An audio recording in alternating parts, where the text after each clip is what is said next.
Toi, tu t'es mis en mode avion parce que le nombre de fois que j'ai fait, mettons, des vidéos, puis là, t'es tout bien inspiré, puis là, ça coupe hostie parce qu'il y a quelqu'un qui appelle. J'ai appris, mode avion.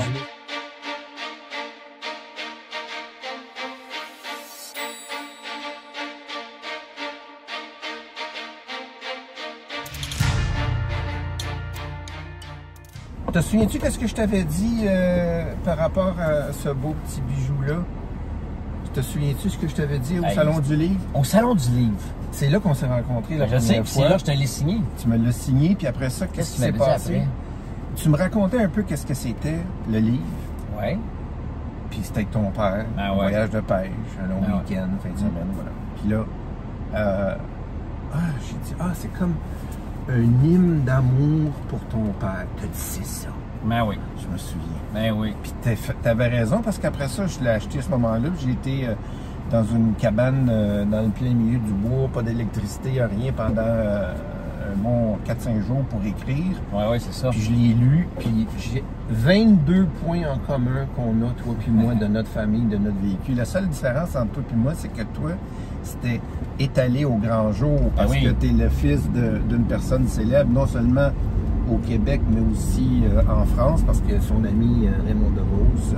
il s'est marié, il y a beaucoup d'amis. Charles Aznavour, c'était des bons... Il était quand même en lien avec des grands noms en France. Tant que ça, hein? Ben, papa avait été même faire des bouts de sa carrière en France. Mais non, t'as raison, papa est connu, le tien moins ou pas. Puis toi, t'es connu à ta façon aussi dans tes milieux. Alors c'est sûr que toi, t'es le fils de... mais le de pas connu. Moi, je suis le fils d'un gars connu qui a fait son coming out par rapport à ses démons. Ça fait longtemps, là. Puis pas juste ça, le livre. Tu sais, je veux dire, cette histoire d'amour-là entre toi et ton père, puis cette relation-là qui... Tu sais, c'était quand même un père plus ou moins absent, là, parce que c'était... présent et absent, il y avait les deux. C'est ça, ouais. Superstar. Ouais. Puis, vous viviez justement pas loin d'ici, là, Outremont. Tiens, vas-y, on va y aller. Ah oui? On va faire un petit détour, je vais te montrer la cabane. C'est que toi, tout ce que tu as vécu, au niveau de la famille quand même, on pourrait dire d'une certaine façon dysfonctionnelle, comme la mienne, avec, tu sais, bon, le type de caractère que ton père pouvait avoir au-delà de sa célébrité. Ta mère qui était souffrante, qui en est décédé, tu avais 26. Mais il n'y a rien comme un alcoolique pour en reconnaître un autre, puis il n'y a rien comme un fils d'alcoolique pour en reconnaître un autre aussi. Tu sais, on reconnaît nos souffrances, les moments d'anxiété, d'angoisse qu'on vit quand on grandit dans une famille instable à cause d'une dépendance, puis ça laisse des traces. Mais ces traces-là que ça a laissé en moi je les vois en toi, puis toi tu les vois en moi.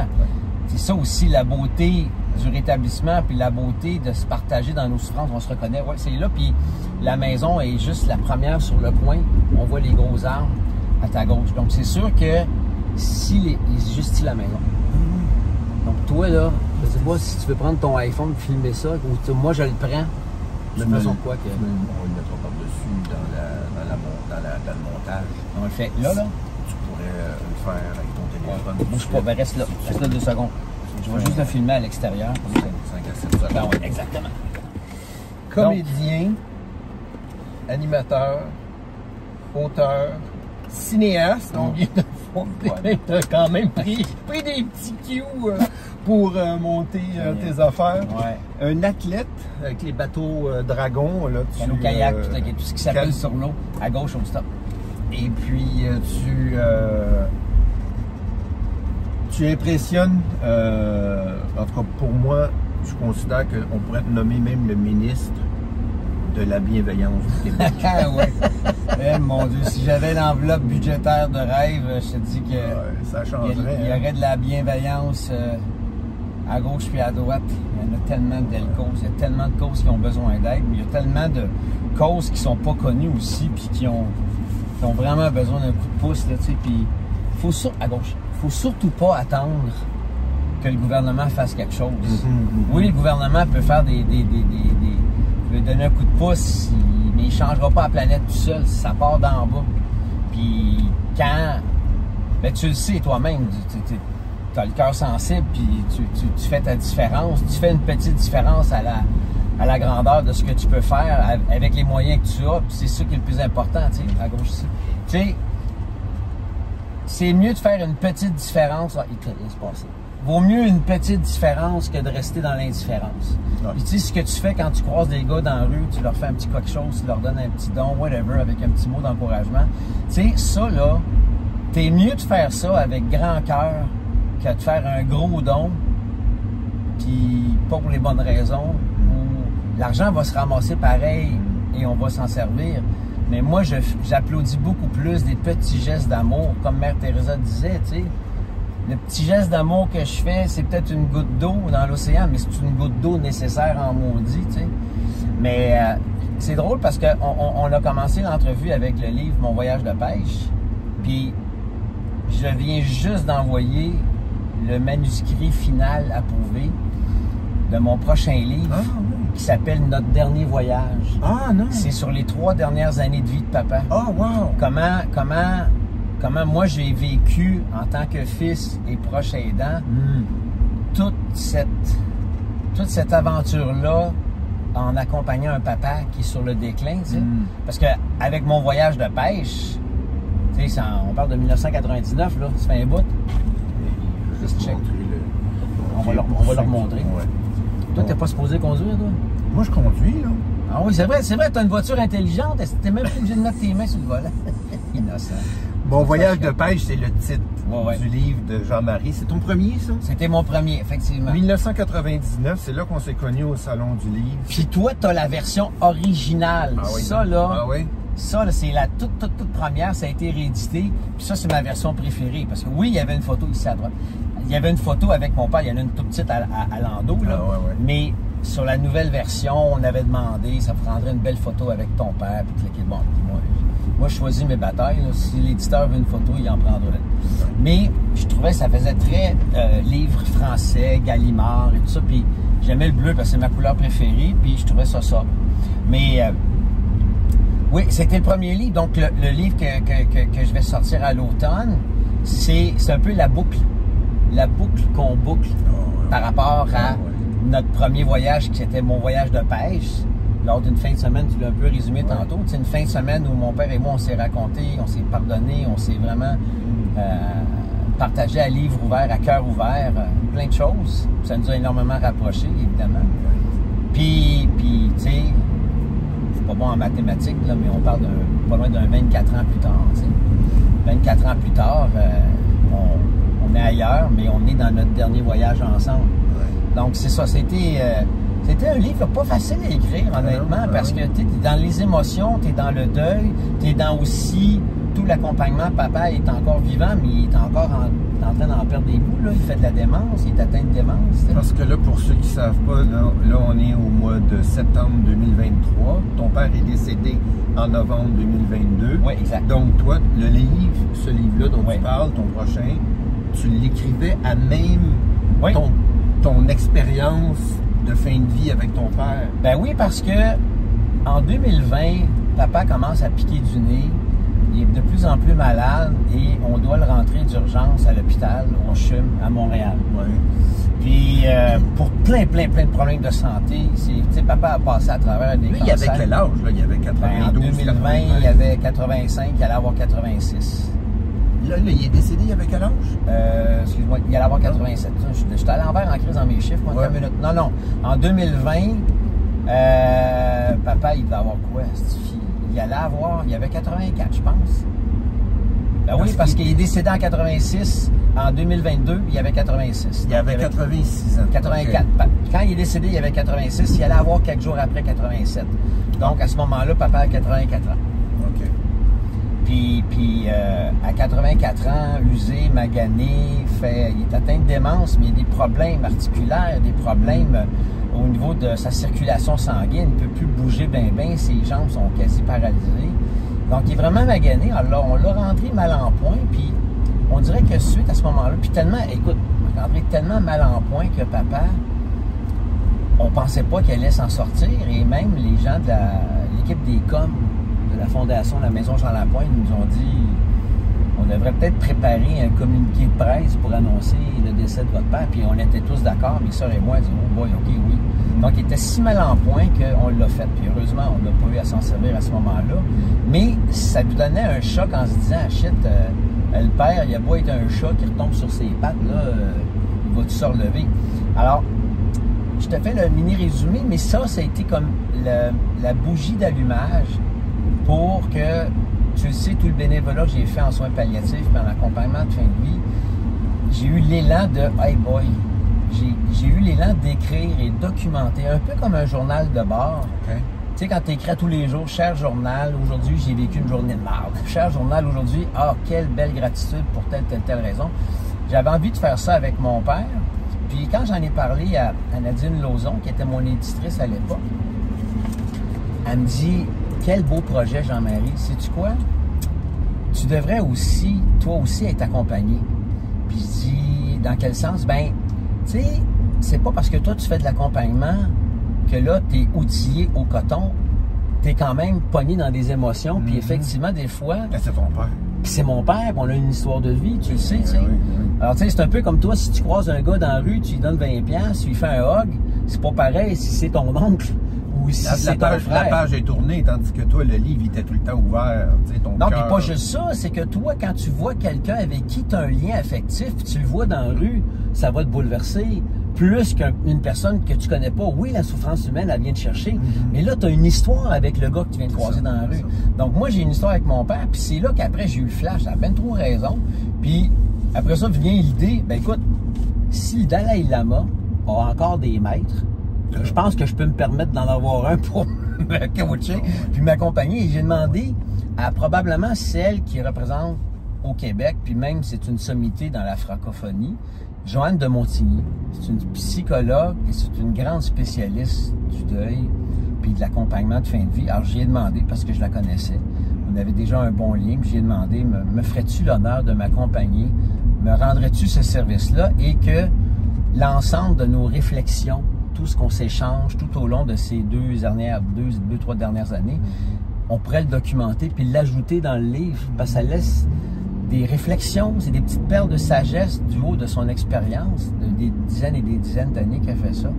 Alors c'est ça aussi le livre, donc c'est un livre dans lequel je rends hommage à mon père dans son dernier bout de vie ici, dans son dernier voyage, mais aussi c'est toute la posture du proche aidant quand tu accompagnes quelqu'un que tu aimes, puis des fois, tu ne sais pas par quel bout de prendre ça. Alors, je pense que ça peut être un livre de service ou un livre d'aide, mais c'est aussi un livre d'amour, un peu comme tu disais tantôt avec mon voyage de pêche, tu sais. C'est vrai que c'est une belle déclaration d'amour. C'est un hymne d'amour à mon père. Je pense que c'est ça que tu avais dit, hymne d'amour. Hymne d'amour. Écoute, le livre va s'intituler comment encore? Notre dernier voyage, puis il va sortir en octobre. Octobre 2023, donc on regarde ça. Ça, c'est au Québec, puis en France, peut-être un petit délai. Je ne sais pas en France, mais c'est sûr qu'il va sortir en octobre, dans le coin du 11 octobre, mais c'est pratiquement jour pour jour, 1 an plus tard, quand papa a fait son entrée à la maison Saint-Raphaël, qui est une maison de soins palliatifs ici à Outremont. Alors, papa est décédé à la maison Saint-Raphaël, comme tu sais, le 18 novembre, mais à la mi-octobre, il faudrait que je regarde dans la date, j'ai un blanc, là, mais je pense que c'était dans le coin du 13 ou du 15 octobre. Donc, il y a quand même une certaine synchronicité entre le livre sort 1 an plus tard que papa faisait son entrée dans son dernier bout. Là, donc là, toi, on parle de quelque chose donc, qui s'en vient, puis quelque chose que tu vis, parce que tu... rédiger un livre, là, pour ceux qui n'ont jamais fait cet exercice-là, d'écrire un livre, c'est que c'est pas juste la job, c'est que c'est contre-intuitif dans le sens que tu dois pas bouger, tu es assis, il faut que ça sorte. Mais c'est pas juste de la tête que ça sort pour arriver sur le clavier. Ça ouvre le cœur. Moi, mon premier livre, la 5e saison, j'ai éclaté en sanglots 3 fois pendant l'été. Puis je sais même pas pourquoi. Il y a quelque chose qui se passe, qui vient... en tout cas, quand tu te donnes, là, comme toi, on s'entend là, que la personne sensible que tu es, puis en plus le sujet, là, ton père... Puis pour ceux qui ne connaissent pas Jean-Marie Lapointe, pour ceux qui ne connaissent pas son père, Jean Lapointe, Jean Lapointe, c'était un géant. Et puis, toi, à ton égard, c'est-à-dire aujourd'hui, là, en fait, depuis quelques décennies, tu es devenu aussi ton propre géant, ici même au Québec surtout, là, on s'entend, il n'y a personne qui incarne la compassion autant que toi. Tu es un personnage unique parce que moi, je te connais, ça fait 25 ans, mais il reste que pour me préparer pour l'entrevue, j'ai joué le rôle de l'intervieweur. Donc, j'ai fait mes recherches et tout ça, puis là, j'ai appris. Et là, tout d'un coup, je me dis, attends une minute, écoute, il n'y a personne au Québec qui incarne ça comme ça. On a des personnes qui sont impliquées, c'est certain, dans le caritatif, on n'a pas besoin de mentionner le nom, mais c'est une cause, des fois deux, etc. Mais toi, juste pour donner l'idée, là, OK, là, les gens, là, écoutez, là, peu importe où vous êtes dans le monde, là, je tiens le volant. Ça. Non, c'est mon genou, là, je suis habitué. Hey, mon grand-père ici. Il t'a enterré ici, ton grand-père? Non, mais c'est que il n'y a pas si longtemps que ça, mon grand-père était capable encore, mais quand je dis pas longtemps, c'est il y a 50, 60 ans, de se promener ici à cheval. Ben oui. À côté du cimetière. À côté du cimetière, puis des histoires, j'en connais. Écoutez ça. Premièrement, 2017, on va en parler tantôt, ton documentaire, ta série documentaire Face à la rue, absolument là, extraordinaire, touchante, vibrante. On n'avait jamais été aussi près des personnes itinérantes, du moins ici au Québec, à Montréal. Radio Ville-Marie, ça c'est-tu encore des gens comme les autres? Ça, j'ai fait ça il y a plusieurs années, oui. J'ai fait ça il y a plusieurs années, c'est terminé. C'était une belle émission de radio. Avec Pénélope McQuaid, que certains connaissent aussi. Oui. Pénélope, une animatrice ici au Québec, bien connue. Les centres Le Grand Chemin. Bien, on a été ensemble impliqués au Grand Chemin, un peu comme des ambassadeurs porte-parole. Puis ça, c'était pour des jeunes qui sont en thérapie pour des problèmes de dépendance. C'est ça, susceptibles de tomber aussi, là, etc. Chantal Petitclerc, le défi sportif Alter Ego, tu viens juste de terminer, je pense. Bien, c'est toujours à chaque année.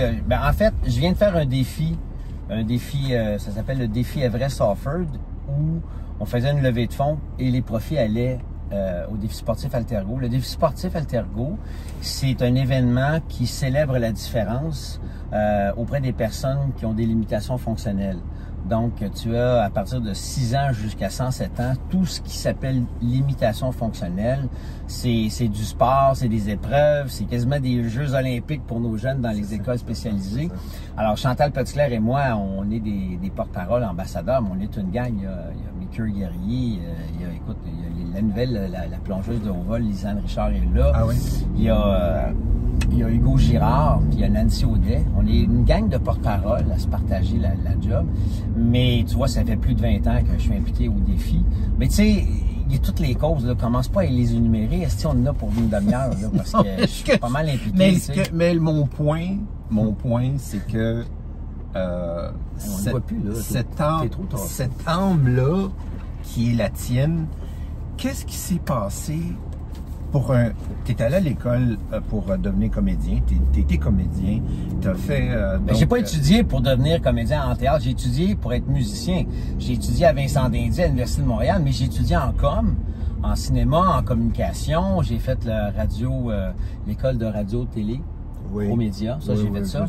Mais j'ai pas fait une école de théâtre comme mes chums l'ont fait, là. Mais oui, j'ai étudié dans les communications, ça c'est sûr. Mais t'es tombé là-dedans. Moi, je me souviens de toi, Les Fils à Papa, une émission quotidienne. C'était quotidien, ça? Oui. Avec Éric Rémy. Et puis Puis tu étais aussi dans Chambre en Ville. En tout cas, il y a toutes sortes de choses qu'on pourrait retourner dedans à partir de ce moment-là. Mais qu'est-ce qui s'est passé, Jean-Marie Lapointe, au moment où, bon, tu fais le travail dans les médias comme d'autres le font, et là, tout d'un coup, il y a quelque chose qui se passe, c'est comme s'il y a une mouche qui t'a piqué, et tu deviens associé à toutes ces causes-là, à toute cette énergie-là, à toute cette vibration-là, cette fréquence-là, de être auprès des gens qui souffrent.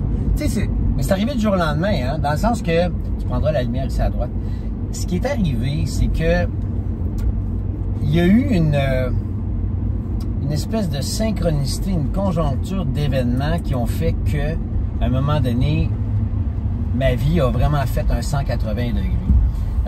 En 2002, je me suis séparé, on s'est divorcé, José et moi, puis ce qui est arrivé là-dedans, c'est qu'il y avait un sentiment d'insatisfaction quelque part dans ma vie.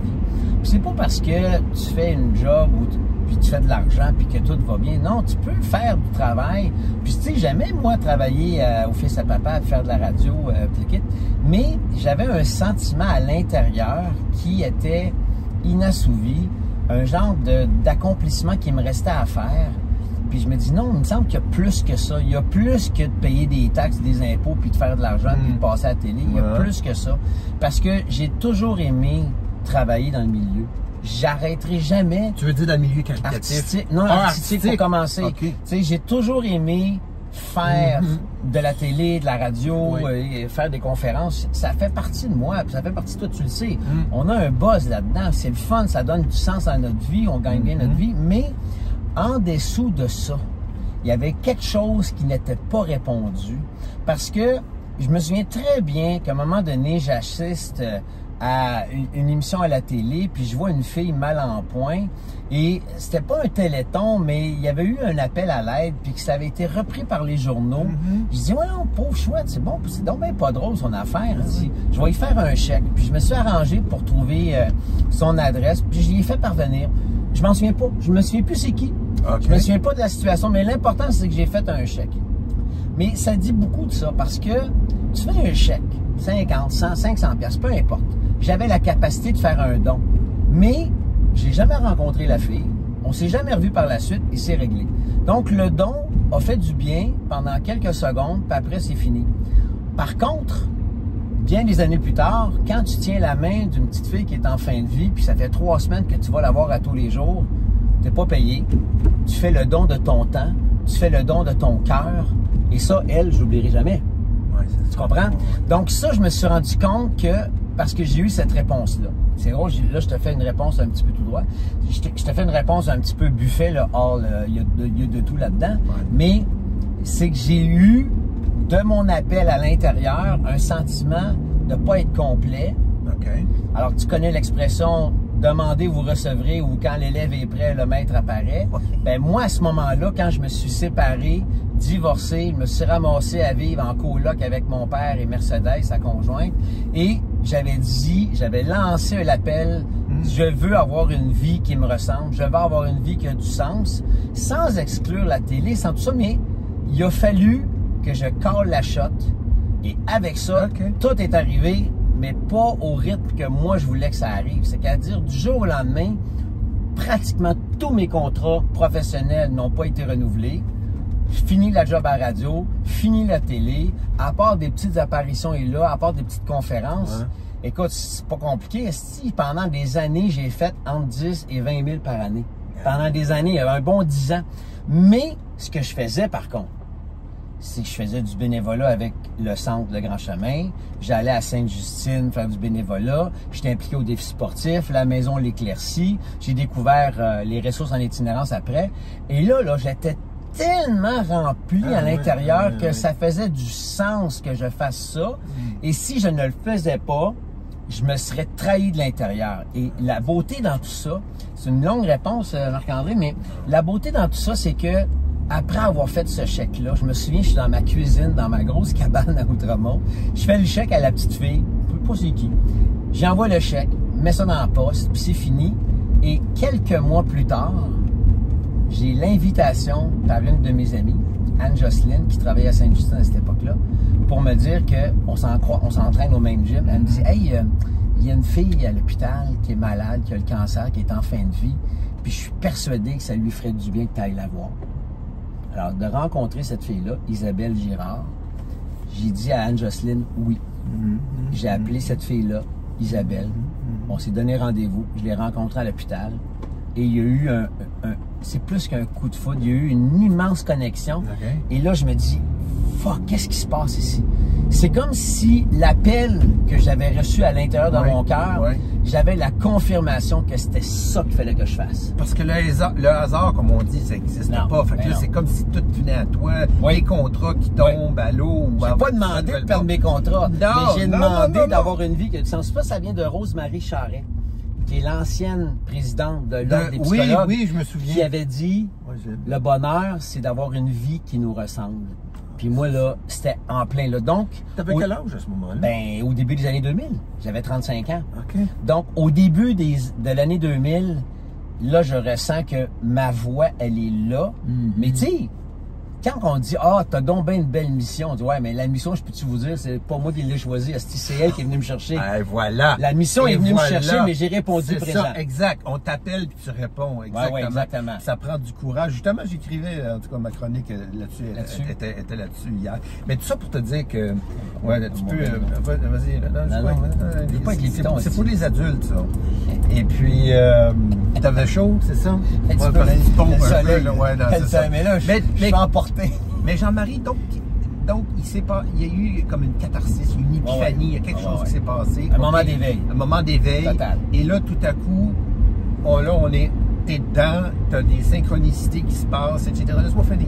Et là, à un moment donné, la question est, qu'est-ce qui continue de te motiver, par exemple, à poursuivre ça, parce que, tu sais, ça peut être momentané. Ben non, ça me rend heureux. T'es innocent de poser cette question-là. Oui, je suis innocent parce qu'on est tous des innocents, mais on n'est pas tous innocents de la même chose.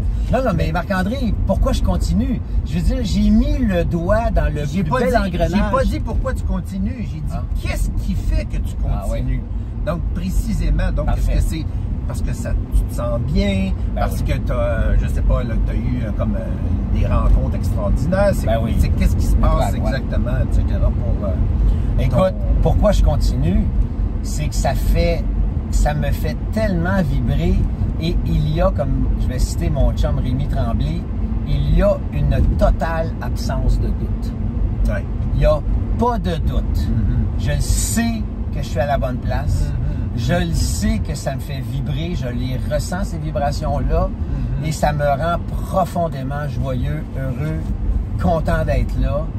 Et à travers tout ça, oui, il y a eu des périodes de noirceur, il y a eu des périodes de doute, mais je n'ai jamais douté du bienfait de faire du bénévolat, de tendre la main. J'ai jamais arrêté de le faire. J'ai toujours cru que ça, c'était la bonne chose à faire. Est-ce qu'il y avait l'espoir qu'un jour, j'allais être capable de gagner ma vie? Oui, mais j'avais toujours foi en est-ce que ce que je fais, c'est la bonne chose à faire? Oui. Malgré l'adversité, malgré les problèmes financiers, malgré ce que mes proches me disaient. Dis, tabarnak, arrête de bénévoler, va travailler. Il dit, oui, mais moi, dans mon métier, je peux pas débarquer à Radio-Can, TVA, whatever, avec un gun sur la tête, puis dire, si vous m'engagez pas, je me flingue, ou si tu m'engages pas, je te tire. Je peux pas faire ça.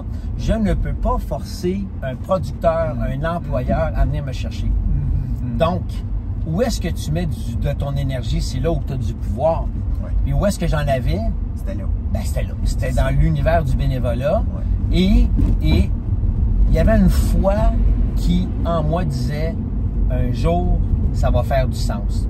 Tu comprends pas la patente tout de suite, mais un jour, ça va faire du sens. Et c'est le même aujourd'hui, quand je vis une épreuve, quand je vis un deuil, quand je vis une difficulté, tu tourneras à droite.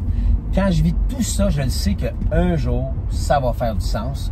Fais juste être patient. Je me souviens de ton passage à Tout le monde en parle, justement, là, au moment où il s'est passé quelque chose dans ta vie. Je sais pas si tu as le goût d'en parler ou quoi, là, mais c'était très difficile au niveau financier. Tu te questionnais beaucoup. Puis là, tout d'un coup, tu es revenu, entre guillemets, à la vie avec... à la vie professionnelle. À la vie professionnelle, parce que tu étais comme un peu disparu à un moment donné. Même toi et moi, on s'était peut-être même moins parlé dans ce temps-là. C'est bizarre, mais c'est comme ça. Et là, tout d'un coup, dans la rue, cette série documentaire-là naît. Et là, on sent là, que tu es comme le poisson dans l'eau. C'est ta place, etc. Tu nous fais découvrir, écoute, des personnes que tu as démystifié, dans le fond, je dirais, le destin de certaines personnes qui se retrouvent à la rue, dont entre autres, des anciens joueurs de football professionnels, des musiciens virtuoses extraordinaires, le violoniste, le Mark Landry ou quelque chose comme ça. Exactement, bonne mémoire. Et là, tu fais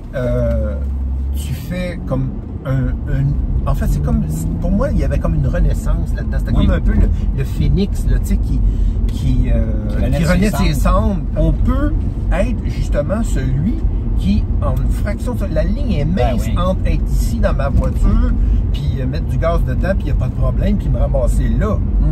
Puis c'est 3 mois, pas de loyer que tu payes, t'es dehors, puis à partir de là, il y a des petites mauvaises décisions que tu prends, Puis ça y est, c'est...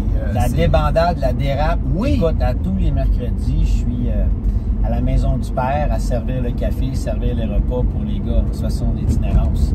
La ligne est fucking mince entre me retrouver de l'autre côté du comptoir. Tu comprends? Ah oui, tout à fait. Puis j'y pense à chaque fois que j'y vais. J'ai un rappel que dis merci à la vie, profite de la vie, profite de la belle abondance que tu as, fais pas le cave et assure-toi de mener une belle vie, puis d'être prudent et de demander de l'aide quand ça va pas, de mettre un genou à terre quand ça va pas, parce que moi, je le sais en tant que, tu le sais, tu es allé à la maison Jean-Lapointe, moi aussi, j'ai des problèmes de dépendance.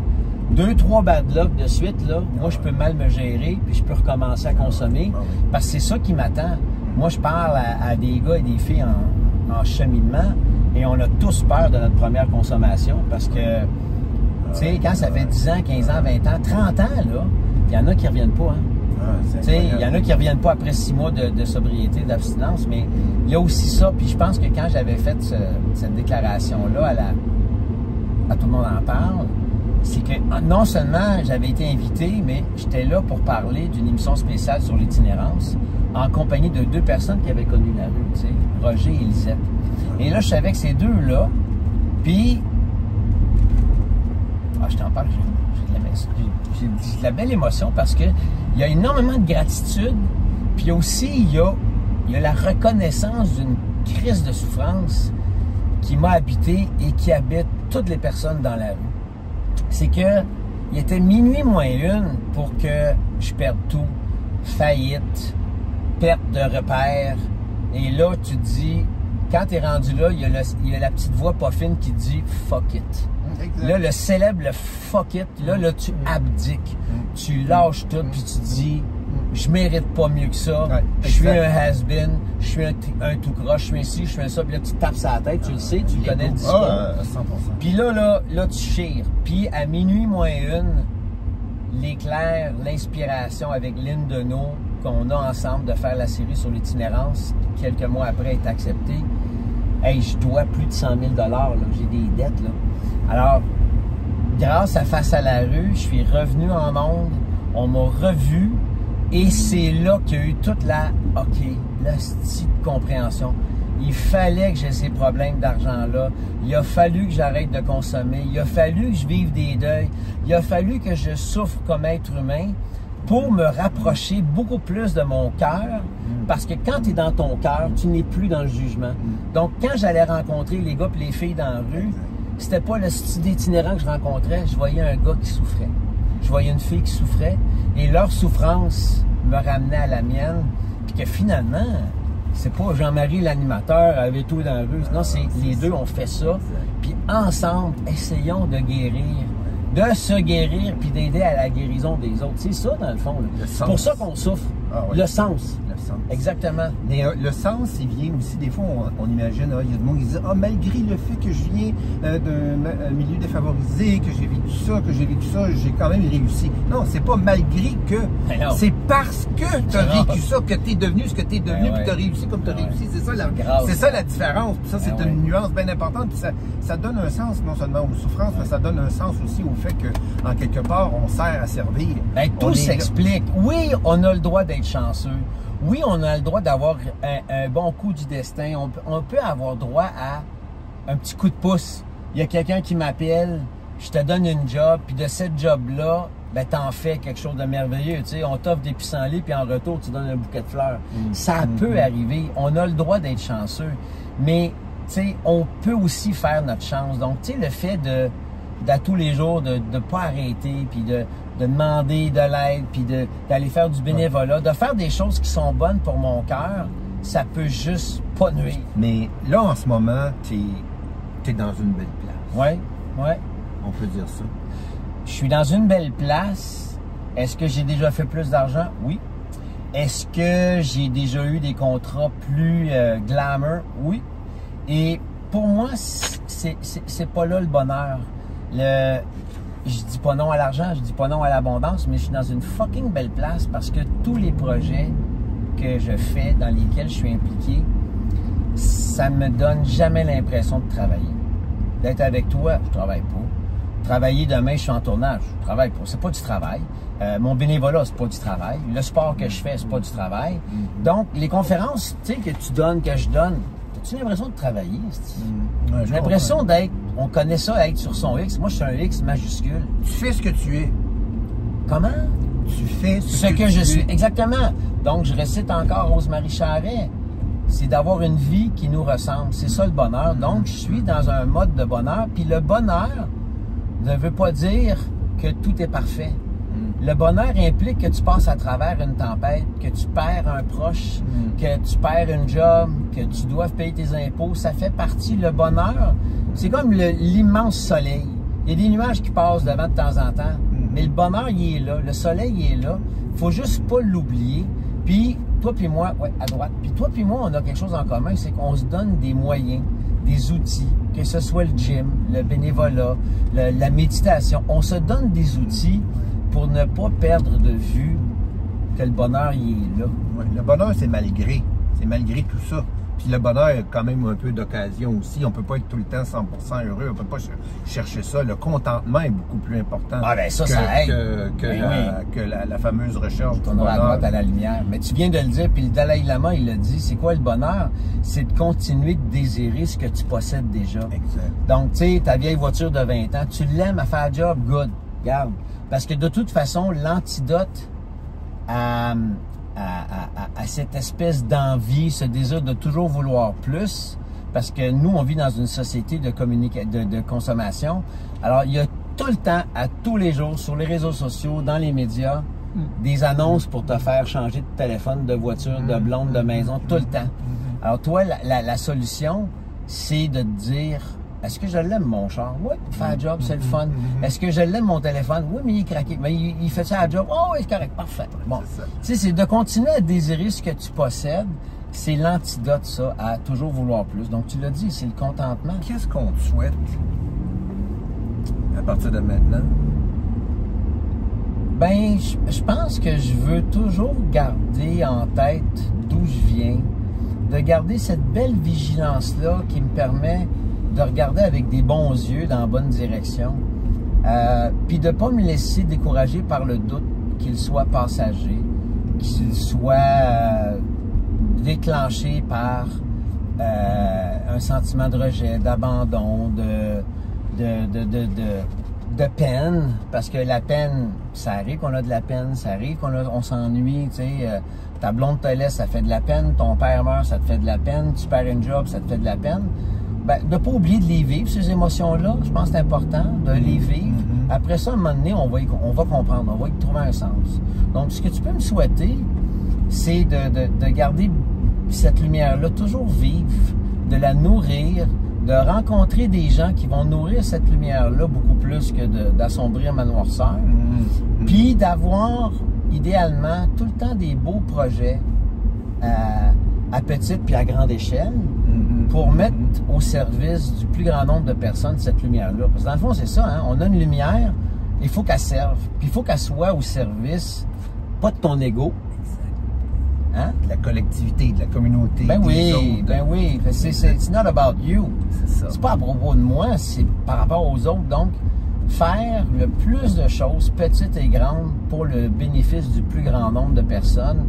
Et qu'on n'ait pas besoin de se faire applaudir en retour. On n'a pas besoin de gagner un prix Gémeaux. On n'a pas besoin de gagner une médaille du gouverneur ou Justin Trudeau qui te nomme sénateur.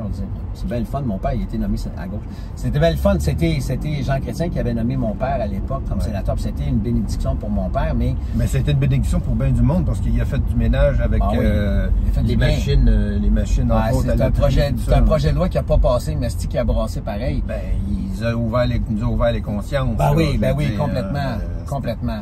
Alors, tu sais, moi, je pense que notre mission sur Terre, je pense que c'est ça, c'est de servir quelque chose de plus grand que ton propre petit panier à toi, tu sais. Sers l'humanité, fais du bien. Moi, c'est ce que je veux que tu me souhaites. Ben, moi, je continue à faire du bien. Ben, c'est ça qu'on te souhaite, tout le monde. Je pense que il y a personne qui peut pas faire autrement que de te souhaiter encore continuer d'avoir cette flamme-là, d'être plein d'amour, d'être plein de tendresse encore, d'avoir autant d'énergie, puis tous ces muscles-là, mesdames et messieurs, il est dur comme du ciment. Faut qu'ils servent à faire des câlins. Ah oui, c'est ça. Faut que ça serve à faire des câlins. Tu fais des câlins bioniques. Écoute, un go, merci, mon Jean-Marie. Comme un frère. T'es bienvenu dans le taxi. Toi, t'es né en 66, hein? Moi, je suis né 6 mois avant toi. Je suis ton aîné. Je pensais que t'étais 6 mois après, moi. Décembre 65, toi, t'es 19 mai 66. T'as raison. On a quelques mois. Hey, mais juste avant qu'on se quitte, ouais. Tu sais, ce qu'on a de besoin, nous autres, puis quand je dis nous autres, c'est toutes les personnes qui sont médiatisées. Ce qu'on a besoin de nous autres, c'est d'avoir suffisamment, à droite, d'avoir suffisamment de succès pour bien vivre, pour faire du bien, mais d'avoir l'humilité de gérer notre ego malade. Parce que notre ego, lui, veut toujours plus. Il n'y en a jamais assez. Puis l'ego, c'est ce qu'il aime. C'est 100 000 likes, c'est un like de plus, c'est une photo Instagram populaire, c'est passer à la télé. L'ego, il aime ça, lui. Ah, ouais, hey, je suis hot. Ben, il faut savoir gérer le « je suis hot » versus « reste simple ». Abraham Maslow, le père de la pyramide des besoins, en haut de la pyramide, c'est les gens qui s'actualisent, OK? Ouais. Il dit, les gens qui se réalisent, les gens qui vont jusqu'en haut, là, doivent devenir indépendants de la bonne opinion des autres. De la bonne, il n'a pas dit de l'opinion, la bonne opinion des autres. Ouais, indépendant, bon, ça veut dire de ne pas avoir besoin de cette bonne opinion-là, de cette validation. De pas être à la merci de ça. Parce que si tu prends le bon, tu dois prendre le mauvais aussi. Donc, si Facebook, demain matin, avait un pouce rouge par en bas, 3 semaines, c'est fini. Ah oui. Pense-y. C'est clair. C'est clair. Tu as tellement raison. Maslow avait vu juste, tu sais, ce besoin d'être reconnu, c'est un besoin humain, c'est correct. Mais le problème, c'est si tu t'en deviens esclave. Donc, tu es esclave des applaudissements, mais tu es victime des jugements. Tu peux dire merci quand on te donne un trophée ou quoi que ce soit. Oui. Mais après ça, tu n'en as pas besoin. Tu continues ta vie. Tu restes au neutre. Jean Dormesson avait dit « Merci pour les roses, merci pour les épines. » Il faut être capable de remercier. C'est exactement ce que tu dis. Exactement. Il faut être capable de remercier l'abondance, puis il faut aussi dire merci à la sécheresse. Il faut être capable de naviguer dans les deux, tu sais. Puis, je pense qu'un antidote aussi à l'ego, quand tu reçois un prix, c'est plutôt de te dire « Hostie que Jean-Marie Lapointe est hot ». Non. Merci de reconnaître ces belles qualités humaines que vous avez et que j'ai juste réussi à nourrir grâce à vous tous. Parce que c'est ça l'affaire, c'est que ces belles qualités humaines, tu as besoin des autres. Elles ne se révèlent pas par elles-mêmes. Ben non, tu sais, à droite ici. Donc, je pense que... Mais en même temps, c'est ça l'entraînement de l'esprit. Il faut se parler.